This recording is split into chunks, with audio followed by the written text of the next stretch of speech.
All right. Welcome back to another episode of the Pierce Dispatch. I am here with aerial delivery technician Ben Schmidt. Thank you for joining Thank you for us. having me. All right, Ben, tell us how you got into the aerial delivery training section at Pierce. So I started off, I've been with Pierce for 27 years, and most of that's been in aerial products. I started off in the fab shop, and I spent a few years there, and then I went out to aerial to do electrical worked my way out to testing, and did testing for 11 years, and now I've been almost 10 years doing this job now where I travel around. Awesome. So, not all of our listeners may know, but what exactly is the purpose of your team and what impact does that have for Pierce customers? So what the training team does is we go out to customers after the purchase. They fill out a aerial training request, and each truck comes with 3 days of training baked into the contract.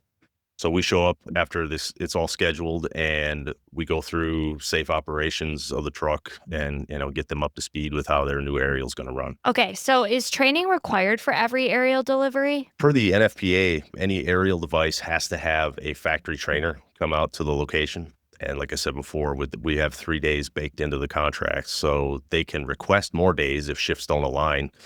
But there are very few that sign off and don't want the training. Some might narrow it down to less days. You might have a day or 2 days, but the majority of them will take the 3 days that are there and available for them.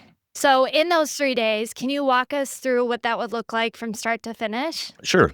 So we start off usually with a PowerPoint classroom session. So we'll spend a couple hours in the classroom discussing a PowerPoint. A lot of it's going to be safety, and then some of it's just basic operation of the truck, but it goes through each individual. We have a separate PowerPoint for each individual truck, and we'll spend a couple hours in there.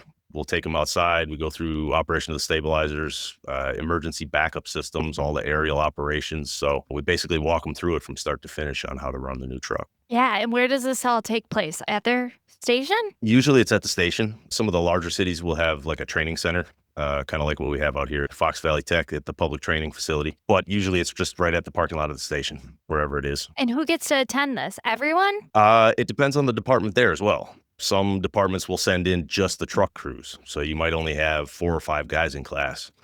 And some departments will send in the whole shift. So you might have 15, 20 guys in class. It all depends on how the department wants to structure it. Okay, so you kind of accommodate to your crowd size and that. Yep, that's Yeah. correct. Okay, so why is specialized aerial training critical for fire departments? Well, mainly because technology's come a long way over the years. It changes very quickly.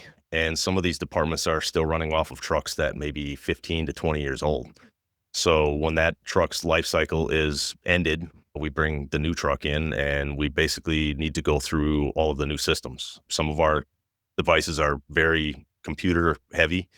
So we need to show them how those systems all work, what the parameters are, where they can go, where they can't go, that sort of thing. As departments are learning as they go, what kind of risk could come with that learning style? The learn as they go stuff, it's tough because especially with the computer systems on these devices, monitoring all this stuff, there's going to be stuff that they've never worked with before. The ladder might stop them from doing something that they were used to doing on their other truck. And this way, if we go through the classroom type stuff first, we're already going to go over those systems prior to them getting to the truck. Yeah, sure. So it sounds like that initial training is really important. And of course, they learn and become more comfortable as they go. But having that foundation is what's going to set it apart. Yes, that's correct. So Pierce builds a range of different aerial configurations: ladders, platforms, towers, tillers.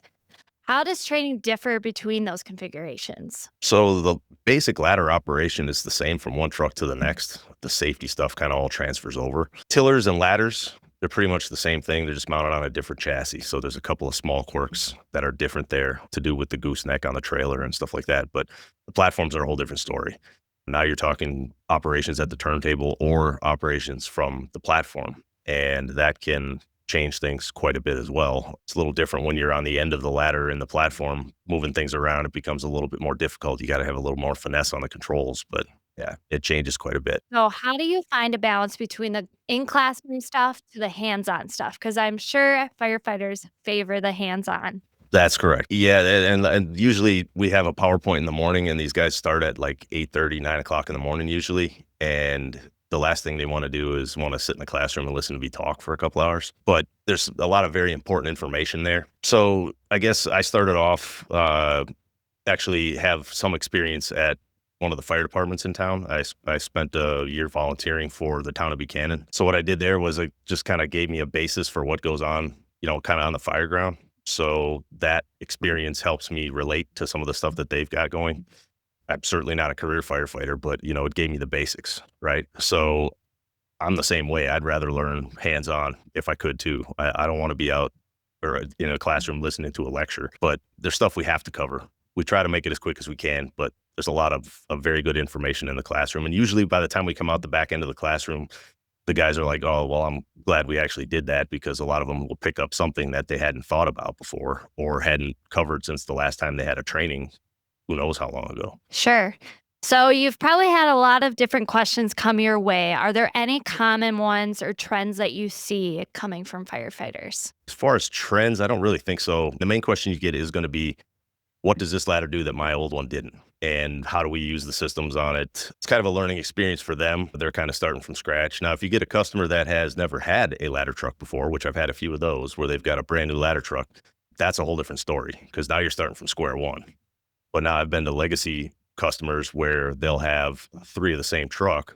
So then, everybody's kind of up to speed right off the bat. So, how does completing this training improve not just safety, but overall operational readiness for the department to serve their community? Well, a lot of it has to do with cross-training individuals. Like I said, some will only bring in the individual truck crew, but then some will bring in, if they have volunteers or they have part-time guys.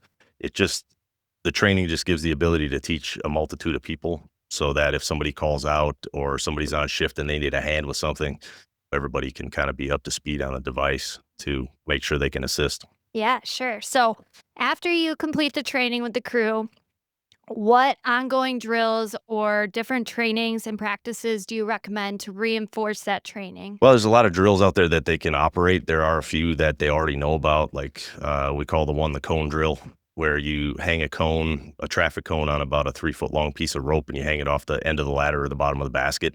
And then the second cone, you basically just put it in the parking lot or on one of the training tower levels or something like that. And their job is to try to make the two stack together. Teaches finesse on the controls. It helps with depth perception and things like that. So that's a really easy one that can really pay dividends on, especially on some of the controls with the newer devices where they're electric over hydraulic controls instead of the standard manual controls. So it helps them kind of figure out where the open point and where the start point is on the controls.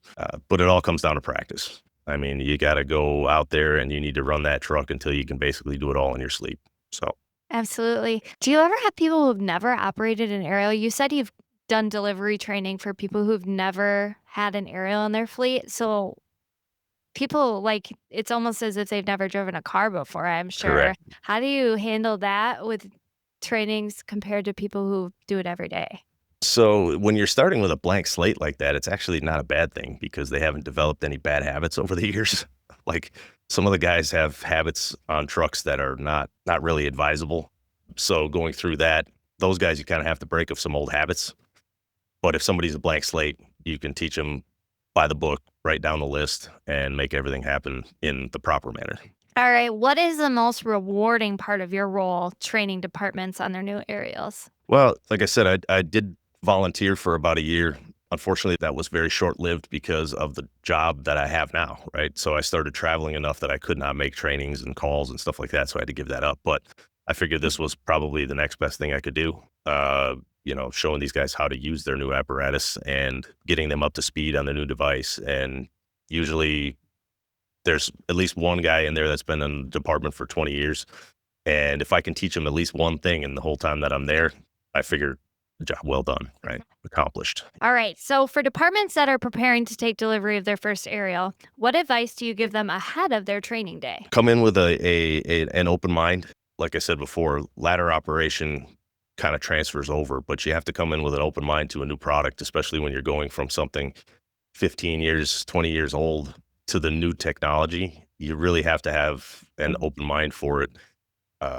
Kind of forget about all those habits you had on the old truck because that one's no longer relevant. So here we are with the brand new truck. All right. So, Where can our listeners learn more about Pierce's training resources or connect with the aerial team? So resources wise, we can go to pierceparts.com. There's some learning modules there that they can look at. There's scheduling for things like maintenance trainings and things if they're interested in any of that sort of stuff. They can also contact our aftermarket team. There's a training director as Todd Knorr, I believe, and he does all our scheduling and stuff like that for aftermarket training. So they can go through him. Sure, absolutely. Well, do you have any final advice for departments when it comes to aerials? I guess advice wise, don't be afraid to ask. I mean, nobody's going to look at you. There's no such thing as a stupid question when you walk onto something that's worth approaching $2 million. The last thing you want to do is just go in there and wing it. Right. So try to try to get your questions answered instead of just trying to find out on your own. That usually leads to bad things. Sure. Is there any myth busters you want to put out there? I guess everybody thinks that the height of the aerial is for reaching way up in the air. It's not necessarily for that. In most cases, it's for reaching way out like this from the street. So I guess that's kind of one of the myths, because 100 feet really doesn't get you that far up. Hmm. But when you start talking about reaching from the street to a residential address, yeah, the longer the ladder, the better off they're going to be. Yeah, absolutely. Especially for the below grade operations I've seen Yes. pictured. That's Yep. pretty cool. For sure. Absolutely. Well, thank you for coming on the podcast. Of course. Thank you for having me.